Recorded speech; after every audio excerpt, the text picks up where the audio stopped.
All right, good morning. Welcome in. It's Saturday morning. Carl the Fog taking over San Francisco. It's going to burn off soon. Should be sunny in time for my takeoff to Philadelphia here in just a few hours. Today is travel day for me, not for the 49ers. They have already touched down on the East Coast. The NFC Championship game is tomorrow, and we're going to answer the question of the week. Will the 49ers beat the Eagles? Here's the preview article with Trent Williams in it. Trent Williams is starving to win 49ers versus Eagles predictions and observations. The link is in the chat section. The link is in the description, and it's also going to be in the comment section. So let's hurry up and let's answer this question with our keys to the game. Key one, play the game on your own terms. If you're the 49ers, you have to look at this. This is the Philadelphia Eagles DVOA profile. Blue is good, red is bad. You see a whole lot of blue and one line of red. Where's that line of red? I'll zoom in on it. That line of red is run defense. The Philadelphia Eagles do not have a good run defense. This is even after picking up Linval Joseph and Ndamukong Suh mid-season. The run defense is clearly the weakness. For Philadelphia, it starts up front in pass blocking, run blocking, and pass protection. But when it comes to run defense, the Eagles have struggled. They've given up 13 100-yard rushing performances this year. The rushing DVOA was number 28 before they picked up some reinforcements off the street right on week 11. It's been number 15 since. Still mediocre. We know that the 49ers thrive off running the football. So that DVOA profile should tell you where the weakness in the Death Star is. The 49ers are number 3 rushing DVOA ever since picking up Christian McCaffrey. Elijah Mitchell's questionable for this game, but I think he'll play. Even if he doesn't, the options include, obviously, Jordan Mason, Tevin Coleman, Ty Davis-Price, and a 49ers offense that, most importantly, is balanced. So by playing the game on their own terms, by that I mean the 49ers need to make sure this is not a drop back passing game, because Philadelphia leads the NFL in sacks. The Eagles defense has an 11.4% sack rate, which is even better than the Cowboys last week. So the 49ers can't just sit back there and throw 40 to 50 times, because they're going to get lit up by a pass rush that now features Hassan Reddick, Josh Sweat, Fletcher Cox, Brandon Graham, Robert Quinn plays for the Eagles up front on that pass rush. These guys can get after the QB. Javon Hargrave is a good player as well. So the 49ers have to run at Philadelphia, but the run at Philadelphia, you have to be balanced and you have to play the game on your terms. I'm going to get further into balance in one of the later keys, but in general, playing the game on their terms means the 49ers have to eliminate the strength of this Eagles team from dictating the game. All too often, the Eagles have exploded on people offensively, and then they've put them into positions where their opponents have to throw the football, and then they've racked up sacks and takeaways because their wide 9 pass rush should sound familiar. That pass rush runs from a lot of the same alignments as the 49ers, especially the 2019 49ers. The wide 9 pass rush snuffs everything out. So the 49ers playing the game on their terms means finding enough balance offensively to run the football, and then turning around and making sure that Philadelphia gets a little bit uncomfortable as well. The Eagles have a good spread it out attack. They could run with their QB, but the 49ers need to be the antidote of that. And there are going to be several ways they can execute that, which I'll discuss throughout these keys. Key number 2, disciplined, constrictive pass rush to limit Jalen Hurts' rushing yards. 49ers beat the Eagles last year, week 2. Philadelphia has gotten a lot better. They added A.J. Brown. Jalen Hurts has gotten a lot better, more comfortable as a result. But when the 49ers did win 17-11 in Philadelphia last season, Hurts had 82 rushing yards on 10 carries. We talk about wide 9 defensive alignments. Well, they have a little bit of a weakness or a vulnerability that needs to be considered. That vulnerability is that the wide 9 is an elongated front. Both teams are going to be dealing with this if they're rushing out of the wide 9, which their opponent is, which is going to happen. Linemen are further out. Defensive ends have more room to bend around the offensive tackles. Defensive tackles are on bigger islands because of the line that's elongated like an accordion. Well, when that happens, there's more room for the, hey, Siri, Turn off my alarm. Good. Siri worked. I was starting to get the alarm on my phone right now because I guess it's 7:30 and thought I'd still be sleeping. But anyway, defensive lines elongated like a accordion. That elongated defensive line creates extra room. That extra room means the quarterback can leak out of the pocket and run. The 49ers try to combat this through their very fast linebacker play. They indeed do have better and faster linebackers than the Philadelphia Eagles. So that obviously is going to be something that the 49ers. But almost most importantly, the 49ers are going to have to rush with their defensive line in a disciplined fashion. Philadelphia's got a very good offensive front. The one weaker point might be the left tackle, Jordan Mailata, who's given up 6 sacks this year. Everybody else ranks near the top 5 or better in pass blocking efficiency. 49ers only picked up 1 sack against Dallas last week. It was Sansom Ebukam. But they fielded an effective pass rush that was able to squeeze the pocket over the course of the evening. And as push came to shove, Dak Prescott was forced into enough errors for the 49ers to win the turnover battle and, of course, win the game. You get an awesome view right now behind me here in San Francisco of Carl the Fog burning off. So it's 7:30 a.m. The morning fog has lifted.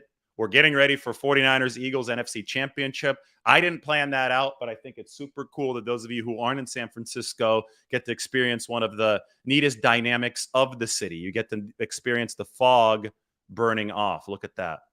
Oh, there it is. There's Sutro Tower. You could see in the background. I'm on the backside of Twin Peaks for these few days. Sutro Tower was not visible just a few minutes ago. The fog has burned off and the sun is rising behind it. Man, I should sit there with a view of Sutro Tower. That'd be really cool. There's even like a model of Sutro Tower right there. Do you guys see the model? A model of Sutro Tower and then the actual Sutro Tower. They look the same. They look like they're the same size too, but the actual Sutro Tower obviously is much bigger. Anyway, I digress. Maybe I flip around over there back when I give the prediction of who's going to win this game. Got to have the jerseys in the background, right, as we talk. And I think the lighting probably will be a little bit better if we do it this way. Anyway, key 2, disciplined, constrictive pass rush to limit Jalen Hurts' rushing yards. 49ers have to be good with Bosa. They have to be good with his bookends. Amenahu got it was Sansom Ebukam that got the sack last week. Amenahu too. I mean, he's a bookend for Nick Bosa. All of these guys have to be in position to constrict the pocket and the defensive tackles. Eric Armstead has been awesome this year. Have to push the pocket from the interior. You have to keep Jalen Hurts corralled to a reasonable extent. And then that's going to let your linebackers clean up if you're the 49ers. That's going to help the 49ers defense avoid a ton of off-schedule stuff. It's going to help their secondary, which is already going to have its hands full with Devontae Smith and A.J. Brown. The Eagles love to attack the seams.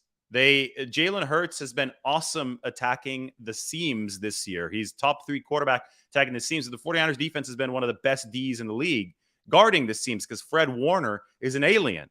So Warner, you won't only see him pick up Dallas Goedert, the Philadelphia tight end in the seams, where Jalen Hurts has been throwing a lot this year, but you might also see him pick up wideouts in the seams, just like he did against CeeDee Lamb successfully last week. So the 49ers have a major advantage at linebacker that they can use to leverage attacking the seams. Now, Jalen Hurts, key number 3, this is where we get real right now.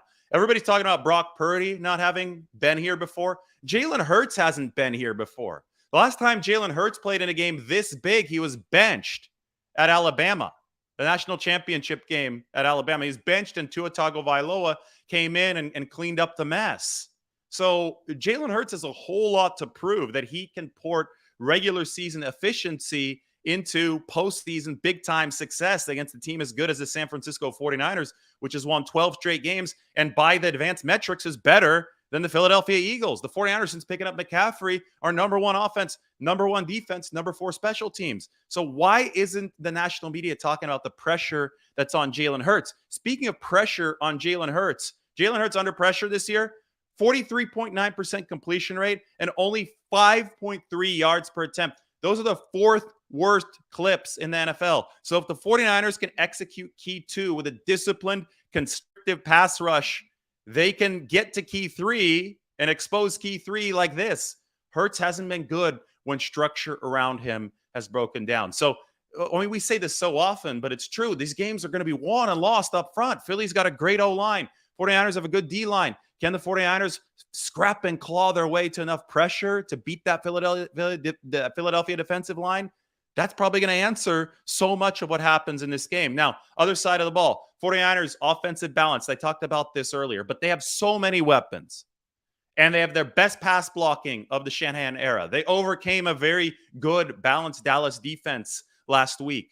They did it through balance of their own. Run pass adaptability. George Kittle blocking his ass off, but then making a spectacular bubbling catch. Deebo Samuel can run out of the backfield, or he can catch pass patterns. Christian McCaffrey can obviously do both of those two things, and he can pick up key first downs. The more first downs you pick up, the more chances that balance you have, the more chances you have to be on your toes and attack that defense with what they don't know is coming, right? You get the line up on every single down, and either a run or a pass can theoretically come. That defense cannot think that they have it figured out. So run pass balance is what allows the 49ers to expose this, the red on that chart, which is Philadelphia's run defense. You cannot just run straight into a brick wall. You have to have balance. Otherwise, Philadelphia is going to stack the box, and the run's not going to work against any NFL team that stacks the box. Up to Brock Purdy to execute. Usually this year it's been passed to set up the run. I expect that to have to be the formula again. And you know, when I say key three, Hurts hasn't been here before because everybody's talking about Purdy in that way. I think Purdy, he's operating against the wide 9 defensive front too. He's got mobility that people don't talk about enough. I think Brock Purdy is going to have some scrambling yards in this game. Just watch. Purdy's his ability to move is going to be a big portion of this football game. All right, key 5. 49ers O-line, you got to block your asses off. I said that the key on the other side is going to be the Philadelphia O-line against the 49ers D-line. It's going to be determined in the trenches. Well, let's stay consistent. Best pass rush in the league, Philadelphia Eagles. But suspect run defense, right? Number 15 ever since week 11. Even when they have their guys, them at number 15. That's suspect. Number 21 on the season. Number 28 through the first few weeks. Suspect run defense, wide 9 alignment, intense pass rush for the Philadelphia Eagles. Well, here's your chance, 49ers offensive line, to prove that you've truly made massive strides in pass protection. This is it right here. And if you prove that you have made massive strides in pass protection and Brock Purdy works with you and Kyle Shanahan works with you, maybe with some nice screen passes, some nice quick release game, some nice QB boots, which Purdy brings with his increased foot speed over Jimmy Garoppolo. If the 49ers prove they can protect to be efficient through the air early in this game, then they're going to have the Eagles right where they want them, right where they had the Cowboys last week. And that is playing downhill. They can run against the, I don't want to say beleaguered, but they can run against a vulnerable defensive front. That's the key. The 49ers offensive balance relies on their offensive line blocking its asses off, and they enjoyed it down the stretch of the Dallas Cowboys game last week. 4.1 yards per carry in the second half after only 2.5 in the first. The 49ers ground them down. They're going to want to do the same thing over the course of this game. All right, so let's get this back up. Put this here. Trent Williams, by the way, is starving to win. If you want to check out this article, go ahead and go to the chat section. The 49ers' hunger to win this game, in my opinion, is a massive, massive factor that needs to be analyzed when we handicap who's going to win this game, you know, how it's going to work. And the 49ers have been sensational this season over the course of the past 3 months. They haven't lost in over 3 months. They're on a mission, in my opinion, and they have a ton of talent, more star caliber talent, I think, than even the Philadelphia Eagles, who obviously are really, really talented. So Trent Williams talking about starving to win since he played last year's NFC title game on a high ankle sprain, regrets doing so. 49ers were beaten up in ways that we can't even fully get into here last year. People didn't realize how much oil they were leaking entering that game against the Rams. Well, considering all that, we have to realize that they're relatively healthy this year, and they're really, really hungry to win this game. And they've been here before, and the Eagles really haven't. I know Fletcher Cox and Brandon Graham and Jason Kelsey have been with the team for a long time, but 49ers have been to 3 of the past 4 NFC title games, and that is really, really important. So let's answer the question. Let's go back to full screen mode here. Will the 49ers beat the Eagles? The answer to the question is Yes, the 49ers will beat the Eagles. I've been right a lot this year. You know, my record is 14-5 on the season. And I do have a long win streak. Not as long as the 49ers. I have an 11-game win streak here. But the 49ers will beat the Eagles. They're going to go through some of those keys. The sun will shine in Philadelphia. And, you know, they talk about it's always sunny in Philadelphia. And we're in San Francisco before I fly out to Philly today. I think it's crazy that during my video, it was foggy when we started. And then as the video has progressed, the sun has come out. And there you can see Sutro Tower looking beautiful under blue skies here early on, what is it, Saturday morning. Saturday morning, yeah. Why don't I scoot this way to finish this up? Change the view a little bit. There we go. Sutro Tower's not in there. Well, see, this is why I didn't do it, because the lighting isn't as good. When the lighting backlights you, it makes it super off color.